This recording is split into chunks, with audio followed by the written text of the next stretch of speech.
Hello, my fellow Americans and Stripperific YouTubers. Welcome to my YouTube channel, The Outlaw Feminist.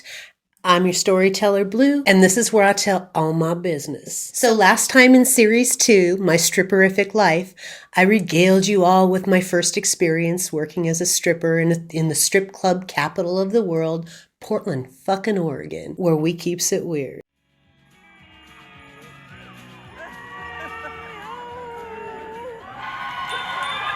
It's fucking amazing. Look at all these beautiful naked people, man. In this episode, I'll introduce you to one of my customers and a few of the bouncers who later became my colleagues. I'm going to give you guys a second to go grab a bong hit or 10 like I'm going to do. Make sure and hit that like and subscribe and share all my stripperific nonsense. I'll be right back to you. I see her rolling up, Uber black Cadillac, high heel boots and a sexy body full of tats. Baby's bad, oh baby's hella bad. After her there ain't no coming back. Wanna take a run at that. I learned so many things as a stripper, and I learned the following during my short, brief tour of the Palace Club. Number 1. You do not get up on a cocktail table in 7-inch lucite heels and attempt to naked go-go when somebody gives you $20 for a table dance. That's not what they mean, and you don't try it twice. Number 2, packs of dudes will collectively lose their mind in every conceivable way when freaks of the industry play. While we're on customers, let's talk about my first customer, Willie.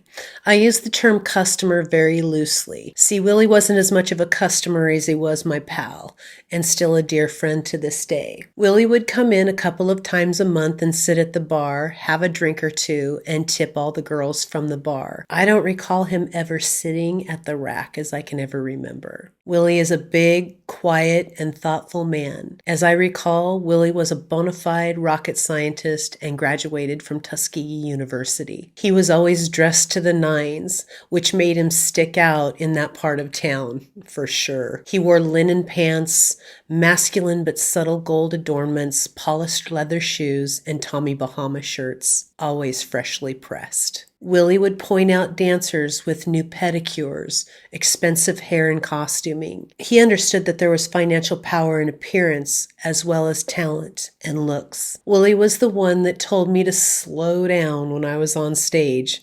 Nobody's here to see you disco dance. Those weren't his exact words, but his message was clear. I cannot really recall too many strippers. They were all just so not grown up and on a completely different path. They all drank very heavily, and 98% of them looked poor and extremely unhealthy. I did make friends with some bouncers, though, like Big Justin from Montego's. He had a huge septum piercing and a sleeve of strippers fighting over a dollar bill down his arm. He's super industry. I used to terrify his little brother after hours at Osso's. Then there was Brian, who introduced me to black opals and once saved my kids in 7th and 9th grade from getting jumped by some white supremacists or skinheads or something like that in the Subies parking lot. Fun fact, this is the moment that I realized that nobody knew me as Dawn anymore. My sons couldn't get Brian to help them until they qualified their worth by announcing, "My mom is blue." Most importantly, I met Justin Norton.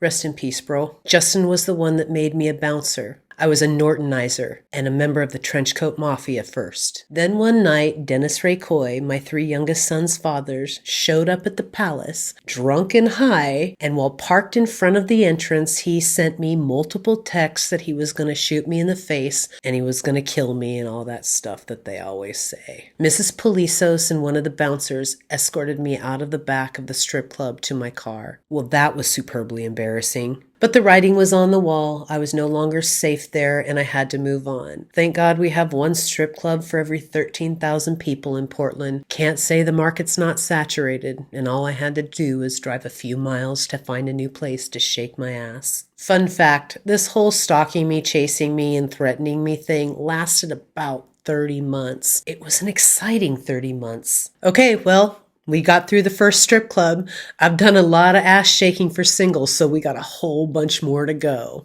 In the next episode, West Side Hustle, I'll take you guys across the Willamette River toward the Pacific Ocean to the Dollhouse Gentlemen's Club, now known as Sunset Strip. I'll also tell you about my attempts to get a to waste that motherfucker motherfucker. I mean protect myself. Special shout out to JD Delay 5150 and his YouTube community. JD Delay is a bridge builder with a specialized skill set. He is there for the recovery and the positivity. JD is extra rad because he's a fellow native Oregonian just like me. I also want to give some recognition to the men and women who show up in my comments section with their encouragement, support, and stories of personal triumph. You will be the army that I call on when it's time. If you like this episode and are interested in hearing more about my stripperific life, or my life with outlaw bikers, or pretty soon my life as a bouncer, please hit that subscribe-y thingy. Until I see you again, go find somebody to be nice to for no goddamn reason at all. Be safe,